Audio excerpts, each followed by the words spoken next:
Good day, everybody, and welcome to another episode of the Haz Mat Guys. I'm Michael Monaco, so let's get into it.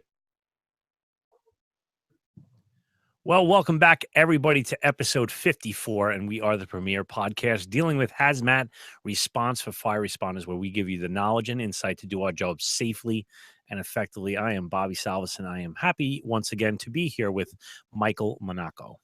Hello. Hello. Hello. I'm always happy to be here as well. Another day I wake up is another day that I'm happy. Indeed. On the green side of the grass is always a good day. Yes, I don't want to go looking at roots anytime soon. I'm happy up here. That's good. Oh, man. Hey, listen, guys, want to try to support the show. Love the show. Love everything that we're doing. Go ahead and buy a shirt, buy a mug, Buy us a beer. buy us a beer, show some swag. Yeah, you could do Yeah. that. On hazmatguys.com on the right side, you can get the click on the PayPal donation button and do your little thing, whatever you think is it's worth. Probably nothing. Probably nothing. Yeah. People are expecting this stuff for free. They're like, you guys suck. I know. But it's I don't even want to drink out of your mug. I buy your mug and scratch the logo off. actually the mug is actually pretty good from my understanding. I know my wife loves the mug. I don't drink coffee myself, but she is such a fan of the mug that she will clean it out and make sure it's ready in the morning before she wakes up. So definitely a good mug. That's a good girl. Yeah, she is a good girl. And now we're kind of sitting here in the middle of all these law and order episodes. So what do we got coming up? Well, we have at the time of this recording, we are going to be putting out this week an interview with Bob Metcalf, who's a meteorologist, about weather for hazardous materials. And then we have, I'm going to let the cat out of the bag, Dr. Dennis O'Neill, who is the Deputy Director of the United States Fire Administration. The guy is very cool, and he brought a lot of light to a lot of things that is happening and is going to be happening under his regime. Yeah, we got a kind of a little insight into his past, his history, and where he wants to take the whole fire academy. It was definitely a very interesting interview. Yeah. So, so we're going to continue down this thing. We're going to sprinkle in some things in the middle, but this one I kind of really liked creating. I really did a lot of research into this, and I was very interested in this. Yeah, it's something that we do on every run. It's something that we think about with every chemical and every situation that we go on. So we're going to go ahead and talk about PPE levels and respiratory protection, but we're going to do it from a regulations and laws and rules point of view. We're not going to be going through like this is this and this is this. You should wear this for this. We're going to be showing you what the government says, and we're going to be showing you what the standards say, and then we're also going to be making fun of both of them a little bit because they don't always match up to real life. So, yeah, I guess we should just go ahead and dive right in. Yeah. Well, you know what? First off, I want to get into that there is a need for a written PPE program as per Title 29 CFR 1910-120. Now, you heard about these numbers over and over and over, and we spoke about it in the past, but 29 CFR 1910-120 is also known as the OSHA CFR, the Code of Federal Regulations, right? So it's this whole written PPE program is usually part of the employer's general safety and health program, which is something they have to keep on the books. It's really actually a binder, some type of document that they have to hold that's in addition to any site-specific safety and health program. So this is like an add-on that needs to be written out. Yeah, without a doubt. And like I said before, this is focusing on rules, regulations, and law. So if you want to dive real deep into the actual PPE selection and kind of go through the nuances of choosing PPE and what should I wear and when should I wear it, we have episodes dealing with that. So go ahead back and look through that. You'll find it if you go to the hazmatguys.com. You can find both the blog entries, listing out exactly what was said in the shows, and then you can also find the shows themselves. Right. But we're not going to really go into, we're not going to redo what we've done. So no, this is a totally different topic, sort of. We're going to, all right. So when you determine that you do indeed have to get up in the product's face and become all cuzzy and, all open its grill and whatnot. You are going to have to ask 3 different questions, and we need to base them on really 2 separate factors. So the 2 factors that we are going to use are going to be product hazards and use requirements. So let's break this down a little bit, Mike. All right, so we've got 2 questions or 3 questions that we're going to be asking ourselves, right? Question 1 is going to be what level will require what type, like the design of personal protective equipment is most appropriate for the situation. Right. And number 2 would be what barrier fabric will provide the highest amount of protection. And then by far, the most important is does that garment actually exist in the marketplace? Like, can I turn around and buy what I need? And keep in mind, this is geared for both first responders and people in industry, including those that are making confined space entries into some really nasty tanks. So we gotta, keep this in mind. This is really for everybody. Right. And another thing, I know people are asking themselves, well, I don't ask these questions before I get into a level A. We're not talking about that. We're talking about your department is specking out brand new suits based upon your tasks or whatever it might be. These are the questions when you go to purchase suits from a vendor. These are the things you have to address. So let's also identify the levels of protection once again, Mike. Just to go through it again, the EPA and OSHA have defined only 4 levels of protection, and they are going to be A, B, C, and D. We've heard of these many, many times, but I learned a lot about these, and we'll be getting into it in a little while. Yeah, so each one of these A, B, C, and D, they're not just one single piece of equipment. All right, that's really important to keep in mind, especially when you start looking through the different NFPA standards for these different ensembles, I guess we could call them. All right, what's up? You love the big words. It's an SAT word, ensemble. All right, each of these are going to be comprised of multiple parts that come together in some manner to provide the level of protection that is required. Right. Okay, so let's take a look at NFPA 472. Now, this is the standard for competence of responders to hazardous materials and WMD incidents. And this is kind of like this is the playbook to train by. This book is enormous. I had to go through this in an upcoming episode, and it took me quite the while to go through this stuff. And in fact, we are planning on bringing down the guy that is the shepherd of this thing. He's Greg Knoll. We're working it all out, but Greg Knoll is the chairman of 472. I'm hoping he can bring some light in. I probably shouldn't have said that, but whatever. I'm very excited. Greg's a cool dude. So we're gonna break these 4 levels down a little bit. Mike, what are they? All right. Well, it seems like something that's pretty basic. I mean, we really did just kind of say what they were, right? A, B, C, and D. I guess so. All right. So actually, some of the levels are broken down into types. Okay, and these are more suited to different tasks. These are things to consider when going into an incident, which would allow you the flexibility, yet still be within the standard. I gotta go. Not go, but the baby's crying. Give me 2 seconds. Good. Yeah, man. I'm gonna tap dance for a little while with my one viewer. Who are you? I can't tell who you are. You know, maybe I'll change the screen. I know what to change it to. That's good.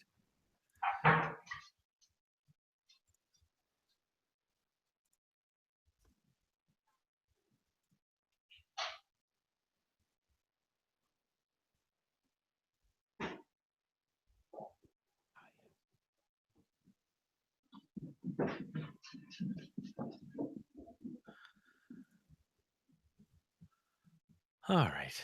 Well, this is very boring. Oh, my word.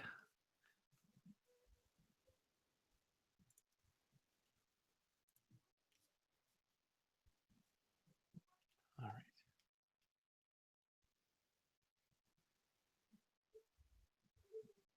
Well, thank you for bearing with us for a moment. I got to fix my green screen. You like that? Hope you do. Let's turn it off for a second. I'll show you. See? I got to fix it, though. Now I can't get it back on. That's great. Ah, there we go. There we go.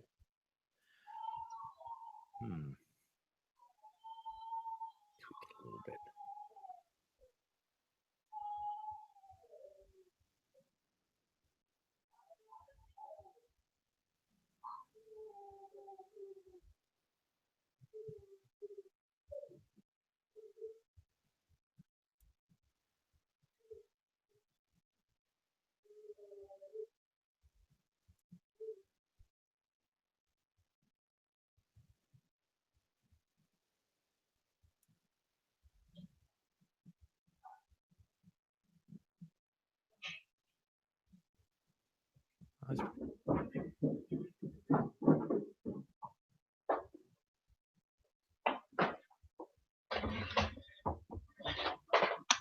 Oh man, I'm sorry about that for anybody watching. My wife works nights and I'm with the babies.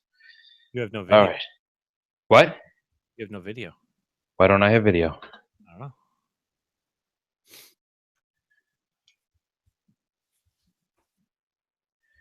Oh, come on. I got sound. I see and hear everything.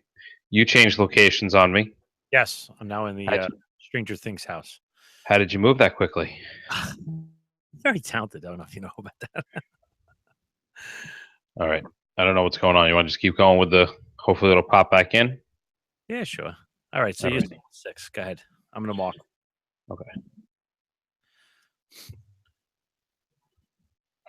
All right, so let's start way down at the bottom here. Let's start off with level D. This is the level of protection that gives us little to no protection against chemicals whatsoever. Right. And according to OSHA, there is no mandated components at all, only recommended or optional items or parts. And this could be like, the steel tip shoes, the non-slip soles and that kind of jazz. Right, and as far as the actual clothing on us, all right, it's going to include, for those firefighters that are out there, structural firefighting gear with your SCBA, chemical protection clothing, chemical protective clothing like the plastic suits without any sort of respiratory protection on whatsoever, or completely normal work clothes. So your work uniform, your McDonald's outfit, whatever it is that you're putting on. Right. And that's with respiratory protection, right? No, level D is without respiratory protection. No, even normal work clothing with respiratory protection. Oh, yes. Work clothing with respiratory protection, right.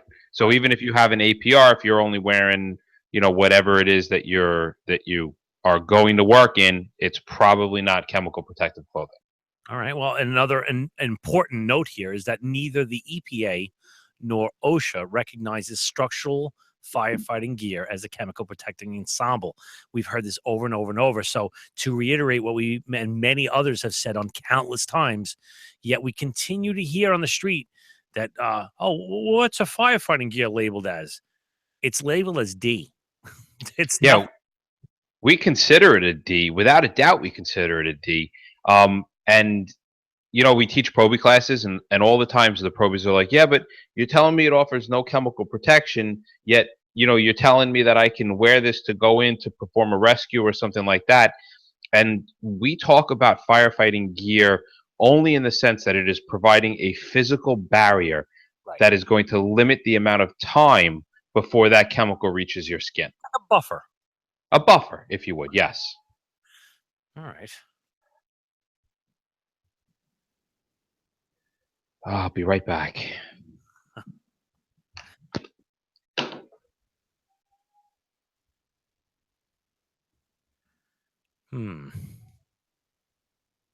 He doesn't have any video.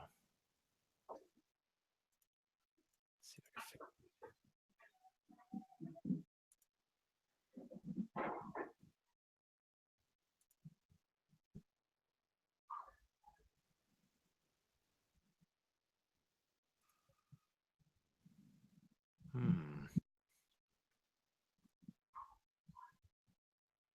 I can't fix his video. That's too bad.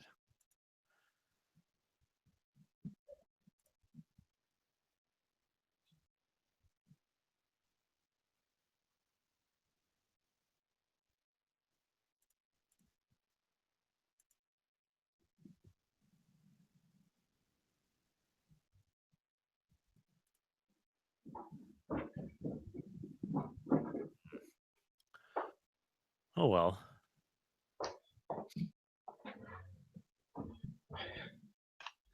Still there? Yeah. All right, sorry. They're out cold until freaking I start doing this, and then. All right, where are we here? 7.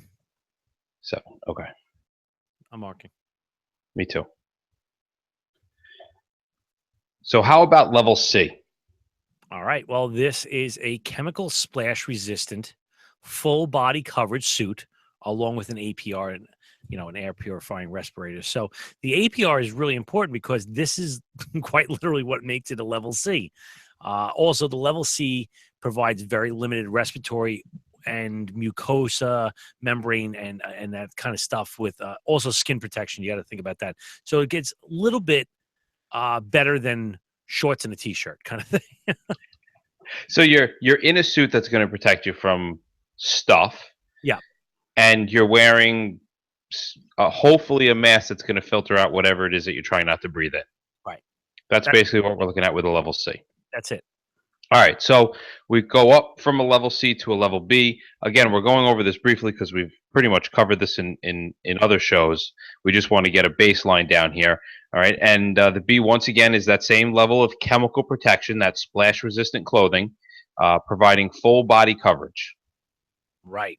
Right. And now we are using an SCBA, a supplied air breathing apparatus with actually I said that wrong. Supplied air. Oh, wait, I'm sorry. I read that wrong. I apologize. Now we're using either SCBA or supplied air like a hose, you know? Right. Or we can even use some type of apparatus with an escape bottle, which we typically call pony bottle, to protect the airways. And we're going to get into that. This, guys, is really where I really started picking up some stuff in here. I didn't know about this. Level B and level A is really broken down a little bit here. This is really interesting. Right. So let's not forget level B is going to provide the maximum amount of mucosa membrane and respiratory protection, yet it's going to be limited to the skin because remember, we're only talking about splash protection. Right. And also level B is the minimum level of protection for an initial entry onto an uncharacterized site for emergency operations. So Wait, that's what did you say? I said that's the minimum level of protection for an initial entry onto an uncharacterized site for an emergency operation. I think you just busted one of the major myths that are out there that you have to be in a level A for an unknown. What? What? I'd say that. Maybe What? that's what it says. That's what it says. Hmm. Interesting thoughts. Interesting thoughts. All right. Don't just think that level B is just a plain old level B, because once we get up to this level B range, we have all different flavors or types of ensembles that we can go to. And all these different types are recognized under standards and guidelines. So they're totally cool to use. The first one is type 1, right? A type 1 level B garments are designed to cover the worker completely. And the key to this, the SCBA is on the outside of the suit. Right. The type 1 garments are usually a good choice to start out with because of the maximum protection, and the SCBA is protected from any permeation, degradation, or corrosion of the equipment. Usually use this one when we have a leak. My typical thing is when we have a leak above the armpits, I go with this one. Right. Below the armpits. No, above. When I'm working, when the leak is going to be splashing down over my head. Oh, yes. Okay. Because now everything's kind of protected in there, and I know it's going to be messy. Right, because even though it's not you, you want to protect the apparatus that you're breathing off of. Kind of a key thing to do here. And another point to consider when you're picking out your suit is that the suit is easily donned and doffed. It's smooth for decon, so it's easier than something like bunker gear. Right. It just washes very easily.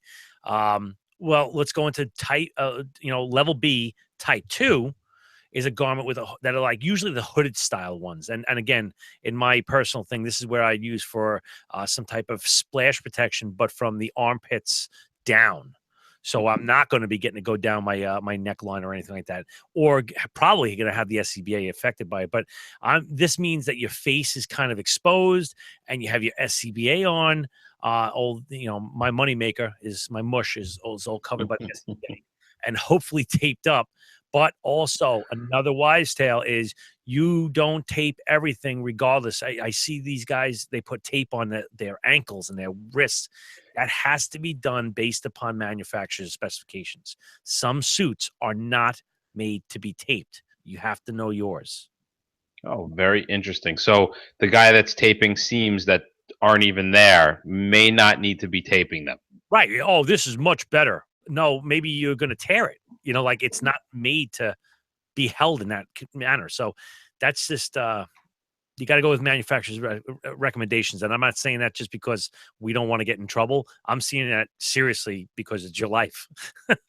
Right, absolutely. And I would say this is the one that we choose the most, right? This is the one where the SCBA is on the outside of the suit. Right. It's relatively simple. So what Bob was saying before, where it's kind of a maybe splash, I'm not really playing in the product. I don't want my SCBA to get dirty. So if I think my SCBA is going to get dirty, I'm not going to pick a type 2. All right. Question for you. What if you wanted to wear a level B with an APR? What would we use then? A level B suit with an APR without the SCBA, it goes right down to a level C. So there is no level B with an APR. No, it's impossible. A level B with an APR is a level C. All right. Key thing to remember, because a lot of people, they think that the suit is defined by the material and its chemical resistance, and it's not. It's defined by your respiratory protection. So keep that in mind, people, when you're picking the stuff out. Right. All right. Some criteria to wearing the level B2 type. All right. You have to think about this is the lack of mobility, and say something like a confined space. Well, all right? So explain what does a confined space have to do with anything like that? All right. Well, what would be a good way to describe this? Um, if I have a limited area that I'm working with, all right, and I have a suit in which I can take my mask off, I can reduce and limit my profile. And also, if my suit is on the outside, it makes it a little bit easier um, to be moving myself around. And if I get in positions that I'm going to get stuck in, it's like being in firefighting gear and having to get through a tight space. I can take it off. I can do a slim profile. I can do a quick release. I have all those options available to me with the level B type 2. Right. Okay. So let's talk about some of the problems with this type suit. One thing is it takes a little longer to put it on and pull it off because you have to now, once you get the suit on, now you have to put the mask on or the SCBA on and all the other jazz that comes with it. Right. It's tough to decon. All right. This is why we wouldn't want to wear it if you're going to be splashing and playing in the suit. It's tough to decon, especially once that SCBA has to be decon too. You're talking nooks and crannies in the mask. You're talking areas between the mask and the suit, which a chemical can sit and relax. It's a lot of stuff. Right. And even the suit itself has a ton of crevices and like the seams and the zippers and the hood areas just around that little, elastic band that goes around your face. All that has to be decontaminated. So it's kind of it's a great suit, and it's very usable. It's very friendly. However, it is a little bit more of a pain in the butt to decon. Just a little. But then we can shoot over to our type 3 level B. Okay. All right. These are garments that are designed to be used with supplied air breathing apparatus with an escape cylinder called a pony bottle, as you mentioned before. So a supplied air breathing apparatus. A lot of firefighters may not know what that is. A lot of industrial guys, I bet you off the top of their head, can be like, "Oh, we got one of those." So what is supplied air? All right, so supplied air is usually, it comes off of either compressed air cylinders, just like the SCBAs that we use, but they have almost like a manifold where they're unlimited, where you can switch back and forth between A and B. I've also seen them with a compressor setup where they will use a mini little compressor that will filter and then shoot it down the hose towards you.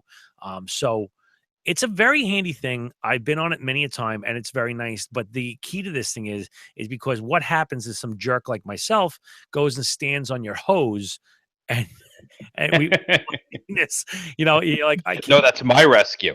Right. So that's why we have to wear this little pony bottle. And typically the pony bottles that are out there on the streets are about 10 to maybe 15 minutes. They're mini little cylinders. They look like like oxygen cylinders, like the medical oxygen cylinders we walk, that grandma carries around with us. It's a little, what do you think? Maybe 18 inches long by 5 or 6 inches wide cylinder. So you put this pony bottle, it can be either inside or outside the garment. Though I don't know, honestly, I don't know how you'd put it on the inside of the garment because it has to be somewhere. I don't know. Right, yeah, I mean, the ones that are confined space, they generally kinda sit on your hip. You'd have to have a suit big enough to really. Yeah, Yeah. I don't know. Alright. It basically gives you an unlimited amount of airtime. So you get all the benefits of an SCBA, as far as your protection, and you get the benefit of unlimited breathing of an APR. The only thing that limits you now is your own stamina. Right.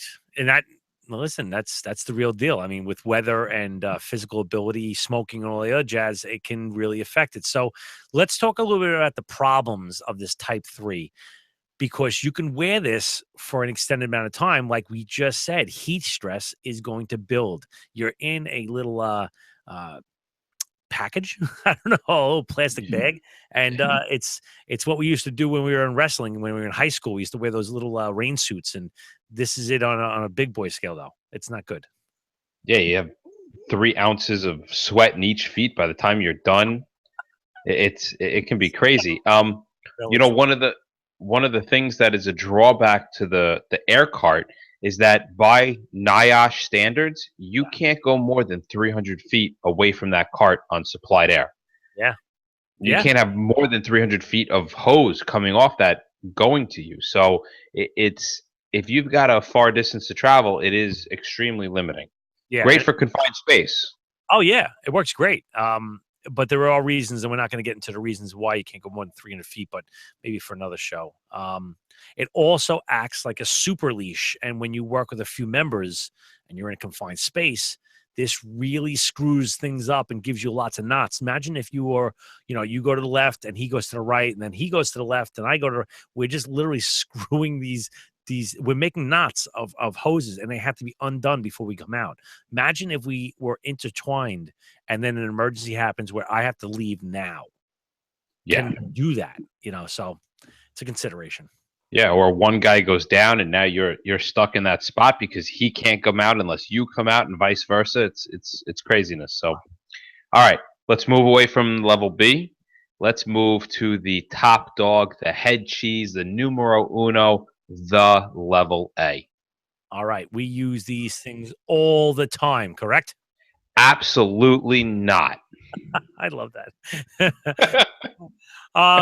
This is a type of vapor protection, right? It's a protection that does vapor and gas type protective garment, full body coverage with SCBA, SABA, which is the supplied air breathing apparatus, with a pony bottle. So you can get all basically the same things as the B, and you're going to notice a little redundancy here. They are basically the same types as well. Let's go through them. All right, yeah. It's going to provide you the maximum protection from skin, mucus, and your respiratory system. You can kind of think of this like the Trojan Yeah. of chemical protective equipment, if you know what I mean. Yes, indeed. All right. It covers everything. So the level A type 1 is designed to cover the user completely and protect the airway completely. So this is like you're literally bringing your environment inside protected with you. Right. So the SCBA on this one is going to be worn on the outside of the suit. I'm Nope. sorry, on the inside of the suit. Reverse that. My Yes. dyslexic jackassness. Ah, On the inside of the suit. So you are literally inside. Everything that you have is in with you, and you are completely isolated from the outside world. right. And they are gas tight, meaning that they will only vent through one-way ports, and they have vapor tight zippers. We've all seen these things, and they're rubber coated zippers pretty much. Right. It's almost like a dry suit for land. Yeah. It's kind of one of those things. The type 2, the level A type 2, is going to be a hooded type garment, and the SCBA is worn on the outside. I got that right this time, right? Outside. Indeed. So, Indeed. this means that you would need to achieve a chemical type seal on the hood via connection between the SCBA facepiece and the hood gasket. Now, we We do use these things. I got to say, we train on them and we use them. Usually, they are more on the what, Mike? They would be more on the task based or risk based type thing, right? Right. We use them. I guess they land under the NFPA 1994 category for those of you that are actually getting off on these regulations and standards. So the 1994 standard covers this, and we really do. Yeah, we're going to use them for people who are not going to necessarily go diving into the product because your SCBA is still out there, and it is still potentially be contaminated and degraded by chemicals and things along those lines. So be very careful with how you use it, but it is still a very good suit. It's actually one of my favorites. All right. They have vapor tight zippers, seams, gaskets, all the same bells and whistles as a fully encapsulated level A. All right. So now the question comes up: when would we use this level N type? Well, we would use this when movement would be a limiting factor, right? Such as a confined space. So when you are going in, and this is a possibility. Let's say we have to go into a confined space that's also a level A job. Well, if I have my SCBA on the inside, I can't do my reduced profiles. I might not make it in there. So it just gives you the ability to be a little bit more slim, get a little more of a slim profile. And I like slim profiles. I, on the other hand, am not such a slim profile. All right. And we can't discount the seemingly big benefit that seems to be here. All right. What's bad about them? Well, Like if we have all this other stuff that is great, they're slim, they're if you've ever put on one of these suits, right? It's easy to cool yourself off. You never overheat. They're flexible. You could dance in them. I mean, they're fantastic. So why not just chuck out all the other level A's and say, screw it, I'm going to go with this 1994 suit? Well, because first off, like every other one where the SCBA is on the outside, it takes a little bit longer to put on and take off. And you also have to fight with that gasket. They make it tight because they have to make it so it's gas and vapor tight. So when you're putting your SCBA face piece in there, it is no joke. It is a tough fight for you. And also the respiratory protection is exposed and therefore going to be a little bit tougher to decon. If we're going in level A because we are worried about vapors that are possibly extremely toxic or acidic or basic or whatever it might be, you have to take into consideration, is this going to affect my SCBA or respiratory protection? Mm. I'd like to put the brakes on everything for a second because I want to address the purists that are out there. Those guys that are currently sitting right now going, no, no, no, no, no, no, no, no, no, no, wait, wait, wait. All right.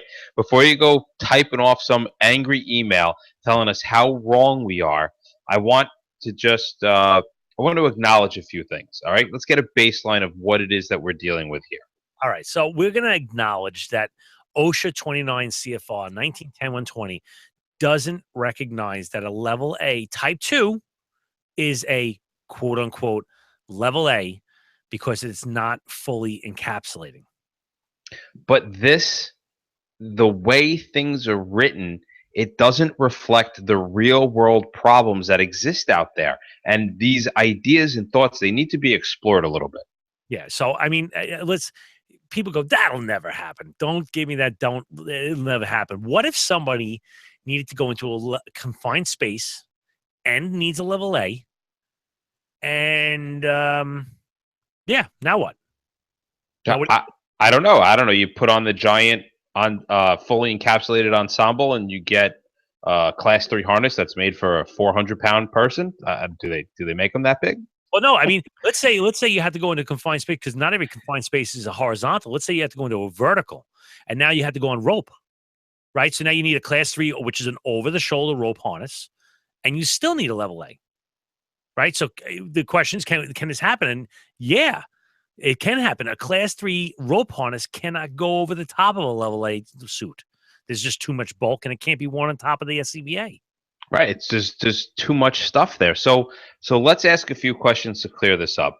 The first thing you want to say to yourself is, do I follow 1910-120 to the letter of the law? Or I mean, do I can my level 3? Right. Do I omit my rope and fall protection into the confined space and continue with my level A operation? Or do I go ahead and ignore the chemical hazard and downgrade to the level B and roll the dice? There's not a lot of stuff here. I don't know about you, Bob, but if it comes to adhering to 1910-120 or screwing with gravity, Yeah, I- gravity's I'm always on, man. yeah, I'm gonna choose gravity over OSHA, Right, and I'm gonna choose chemical hazard over OSHA. right. So I don't know. I guess it's just kind of one of those things that you got to justify to yourself. Yeah, in all reality, I mean, we have these things, and they do give us an option. It is written into the law that is a viable option, although I'm not going to say the purest. It is unlikely that we're going to have to use both the rope, the level A, and a confined space where we need that possibility. But you can't just. I don't know how you can do it without being in a level A type 2. And there is no answer. Somebody's like, well, I guarantee somebody's going, well, what's the answer? There is no answer. Yeah, You I don't know until it gets cleared up a little bit more. There's no answer.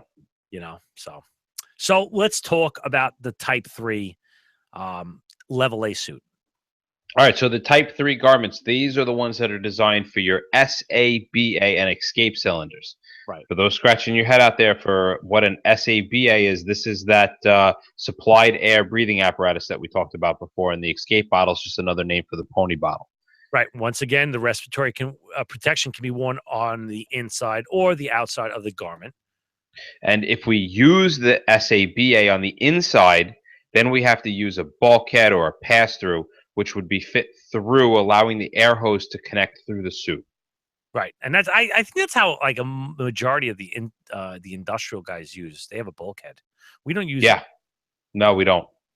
No, So but these guys, most of the industrial guys, they are literally going in to clean tanks. right. They're cleaning tanks. They're going into pipeways. They're going into openings. They're combining their confined space and their hazmat at the same time. Whereas we're generally kind of out in the open or at least in a large room. Right. All right. Well, we went through the PPE start. Well, at least the clothing part. Let's get into the airway protection stuff now. Sounds good to me. There's basically three types of protection that we can use for the airway. We've got our APR, we have our SCBA, and we have our SABA. Right. All right. So the first thing we have to address is the fit testing requirements, which you would find in 29 CFR 1910.134. And they describe two different types of fit tests. All right. So they have the qualitative and the quantitative fit testing. Oh, so close together. The Q's and the U's and the L's and the T's, it all mixes in my head. All right, but the qualitative, all right, the qualitative with an L fit test is the one that is it's the one that involves an odorant such as saccharin or amyl nitrate in order to kind of let you know whether or not it's working. For anyone that's ever done the testing with the N95 mask, where they put it over your face and they put you in a hood and they spray the stuff in there and they say, "Do you smell anything bad?" And you either say yes or no. That's kind of like a qualitative test. Right. So they put this funny hood over you and they spritz the stuff through the hole in the front. And if you can smell it, like Mike said, you basically have a fit problem and they would just adjust it. Now, the qualitative fit test, all right, is the one that a majority of us do for our SCBA, to make sure that you're working with it. And it's using instrumentation in order to check the amount of leakage of air that leaks in and out. Right. On the basis of this method of testing, we are able to figure out the protection factor. All right, we're going to hear about that. The protection factor, that is the method of for that respiratory protection, whatever it is. And we're going to come back to this a little later. But you've heard of the protection factor out there. Yeah, so the procedure for this and the methods, of course, are going to be defined by a standard here. All right, and the equipment that's used, ANSI Z88.2-1980 describes a typical test protocol and exercise for this quantitative method. Yep. And a little bit more on the qualitative method is described in more detail. Now you can do 29 CFR 1910 1001, which is Appendix C for asbestos. You could do Appendix D for lead, or you can do 1028 for benzene. You see, they have a whole bunch of different ones for whatever you're going to be going into. The problem with us in emergency services, we never really know what we're going into. So we have to go to the max. all the time. All of it. Yeah. How many times have you not used your SCBA? And when I say not use, I don't mean like not use it, but I mean switched over to a PAPR or an APR. Um, I don't think I've ever actually been at a real scene using an APR. Me neither. Right? I Me mean, I've neither. done it in training and stuff like that, but I've never used an APR live. Yeah, on a run, something long term. I've never used it. They're good for the situation that they're used in, but first responders very rarely use them. What's really nice is that they can remove the contaminants through 4 different methods, right? You've got filtration, absorption, adsorption, and chemical reaction. Right. And we're not really going to delve into this right now. This will be explored in a future episode about all this jazz. But the cartridges that we use for contaminant removal are specific to the product, or at least the chemical group. And that's kind of what Mike's alluding to. When we go into an emergency scene, we don't know what it is all the time. So how can you effectively select the proper APR? Hmm. Right? You have to know what it is. Right. So, yeah, it's just not possible. I would say 99.8% of the time. Yeah. And one of the other things that we need to remember about these is that APRs are negative pressure devices. There is nothing. A PAPR gives you a little bit of push, but for the most part, there's still negative pressure, because at some point you can overwork that fan. Even in a PAPR, you can overwork that fan, and if you have a break in seal, you can actually suck air in through that seal and be bringing in contaminants. So one of the big negatives to APRs is that it's a negative pressure device. Right. And apologize, hold on.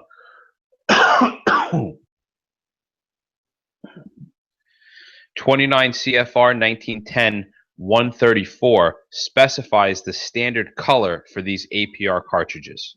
Yeah, so like a cartridge with a purple stripe is for radioactive materials in combination with any vapor or gas. Then you've got orange striped APRs. These are good for dust, fumes, mists, in combination with any other vapors or gases.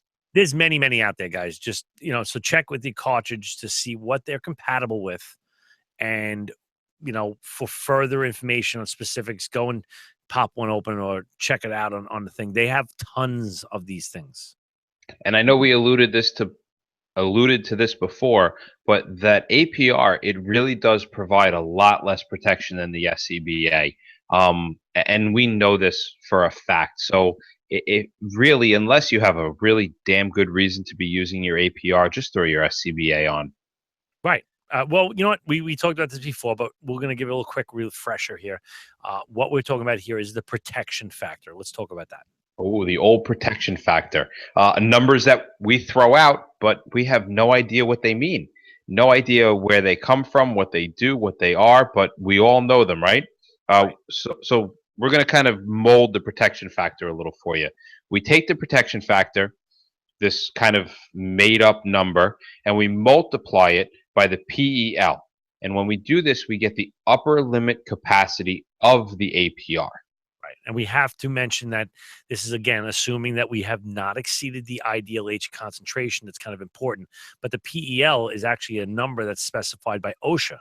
So now we can figure this whole thing out right now, right? Yes, it's gonna it now, all these numbers that you're like, wait, why do I care? How did they come up with that? How did they get that? This is where it all kind of starts to come together. So let's give some examples, right? We have a half face APR, which equals 10, Right. and a full face APR, which equals 50. We got the PAPR, which equals a 100, and the SCBA and this SABA is 10,000. So you can see how quickly that upper limit capacity starts to be not so good as compared to an SCBA. With the 10,000 to 10, it's incredible. One of the other things with the APR is that you have you've got no idea once that cartridge is used up. There's no what's called end of life signal. So there's no way to know whether or not you have a breakthrough of the product through the APR. Right. That's basically your only indication is the breakthrough. Like you're starting to get the stuff in now. That's when you know it's time over. You know? Oh yeah, yeah. If you're lucky enough to really be able to smell the stuff, Yeah, you're like, oh, that's not good. that's not good. So I mean, so when this happened, the contaminant that we're trying to keep out is now literally coming in. Yeah, and that's not the only thing that can be screwed up with these things. If you're in a dusty environment, these things can get loaded with dirt and snot and chemicals and all sorts of crap. And now, not only you're pulling all of your air through multiple layers of activated carbon as a filter, but now you're trying to pull it through all this junk that it just breathed in. Could you imagine how difficult breathing through all that stuff ends up becoming? Right. And these are, well, there are some contraindications that we need to be discussing here. And some are simple and common sense, but others may need a little bit of discussion. So let's go through them, Mike. Well, one of the non-common sense ones, right, is that you can't be in an atmosphere that's above the ideal H. Okay. But All right, right off the bat, if you're above that, APRs are out of the question. how about oxygen deficient or enriched? That's one that's a definite gimme. If you have an oxygen deficient or enriched, you are not using the APR. Yeah, there's no place that APR is feeding you oxygen. So, and if you don't believe me, put on your APR and go in your level A fully encapsulated for a little while, and you'll see how quickly you're not breathing. You'll be the most filtered dead person ever. Right. That was for entertainment purposes only. Do not try to go in your level A with an APR. We are not responsible for loss of misdirected body parts.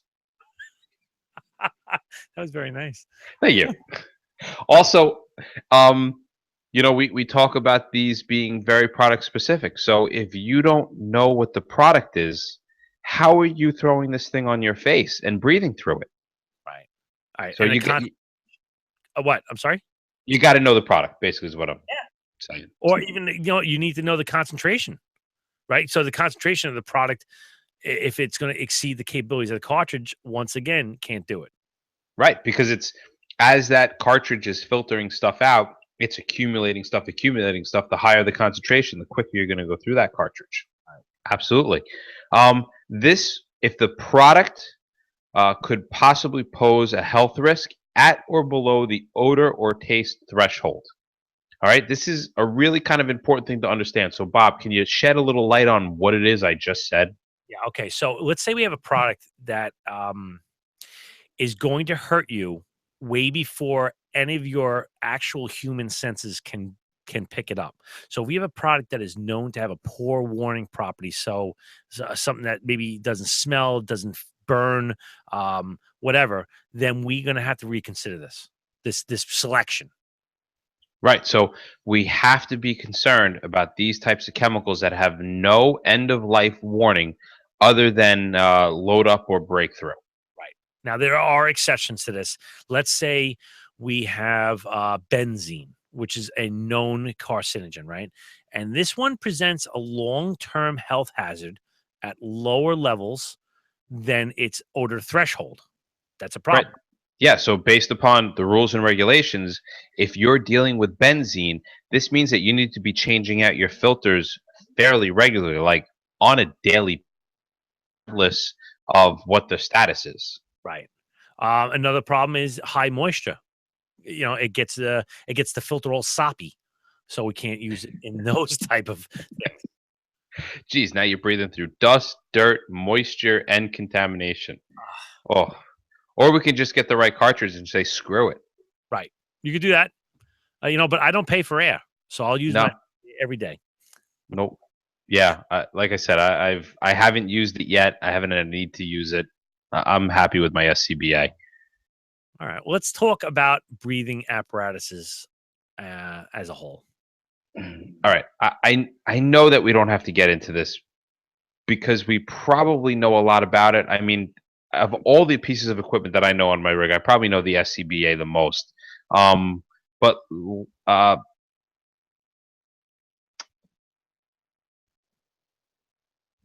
I'm still here. I'm marking.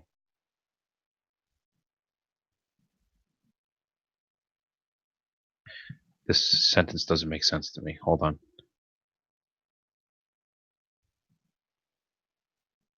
It's saying that this is the device that let's take the air we breathe from outside and bring it in with us into the hazard. Oh, okay. Okay. Gotcha. I don't know why that didn't make sense when I read it. All right, Mark.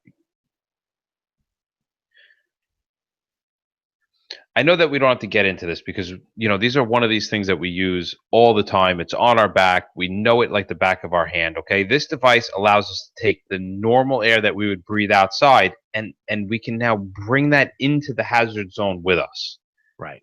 And along with this, our supplied air breathing apparatus, which is being tethered to the cylinders through a hose. This is another variation of the SABA. Mike was just talking about the SCBA. What else? All right, now we're going to add on at least one piece of supplied air possibilities, and this is the dual purpose breathing apparatus, or the DPBA. What the hell are you talking about? I have no idea.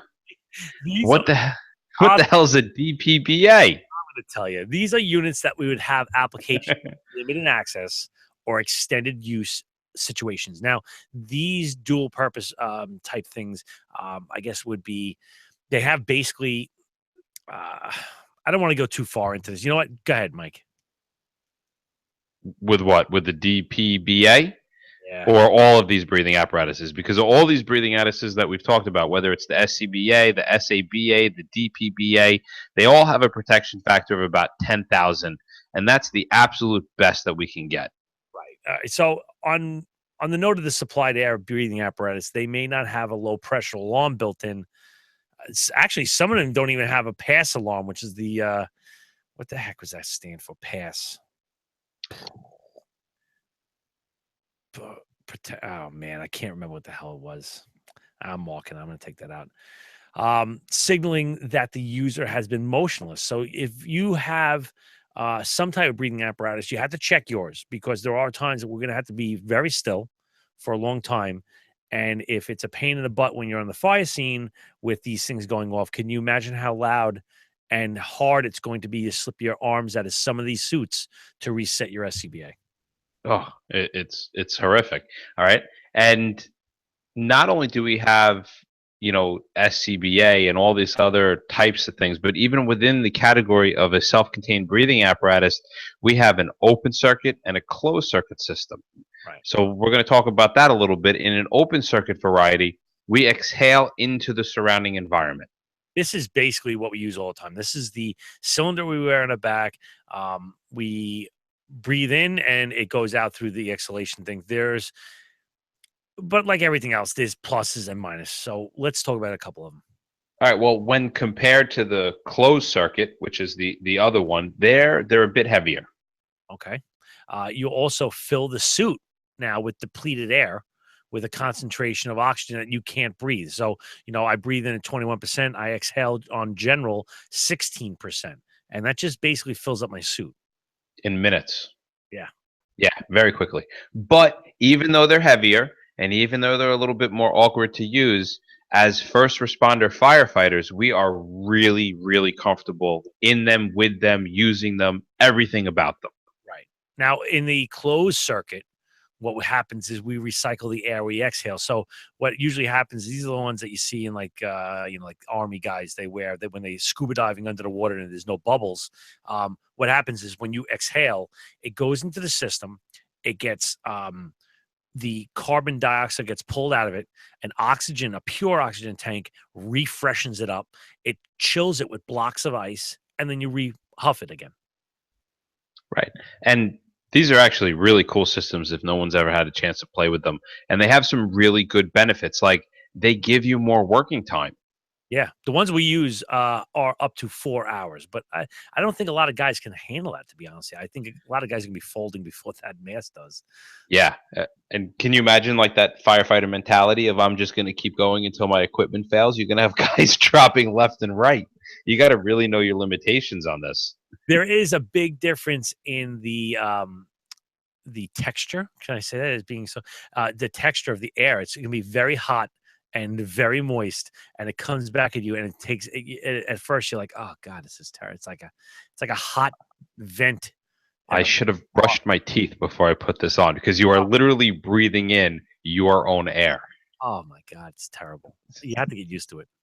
Yeah, it definitely takes a little bit of work, and hopefully they got lots of ways to keep that air cold. One of the downfalls, right, is you're bringing in pure oxygen into the place that you're going to be working. So the way these, like Bob said, the way these systems work is they inject a little bit of oxygen into every breath and it recycles it. So you have to bring in oxygen with you. Well, what if something happens and you're in an area where you don't want a lot of oxygen, you don't want a oxygen enriched environment, and there's a malfunction on your back? Right. And in all reality, these masks are great because you can go for so long, but how long can you really work? I mean, all reality. I mean, I run marathons. I do a lot of exercise. I don't know if I can pull off any more than like an hour and a half, 2 hours. Yeah, I don't do any of those. I could do maybe 10, 15 minutes. Like I bleed out my SCBA just so it goes off. I'm done. It's not my fault. It's this stupid SCBA. I could have done a lot longer. Come on. Who hasn't done that out there? I don't know what you're talking about. There's a few new ones that will be coming out in the future. Say like a cryogenic air breathing system. That's very exciting. I've seen these. They actually take the air, not oxygen. They take the air and they liquefy it and then throw it into like a little dewar, like a cryo tank. And it is a low pressure. It is unbelievably compact, and you could take a ton. It's like a little thermos. Just in with you wherever you go. Yeah, it gives you like a ton of air. It's You think you think they'll be able to make those for fires, or you think that'll be too Levy intensive? I don't know. I don't know. You know what? I think it probably would be a little more Levy intensive because you're heating up and expanding a lot more. You'd probably need like a triple or quadruple walled where it would take a lot of heat to get through that system. Mm. I don't know. It's in a progress. It's in the works. It's in the works. Well, that wraps up another episode of the Haz Mat Guys. Thank you for taking a little bit of your time out of your day to listen to us, and hopefully we made your job just a little bit easier.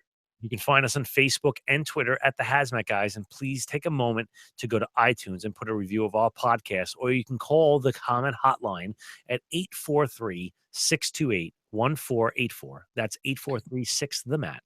And if you don't know by now, you're not listening enough. We're doing a live, unedited version of this show that is airing on YouTube every week. So look us up on Google plus us, like us, whatever it is. Follow us, and you'll get notifications when the show starts. If you want to join in and watch, you can. And we are always looking forward to your feedback about information or interesting incidents that you're a part of. So send us a note at feedback@thehazmatguys.com. Remember, don't just get on the job, get into the job.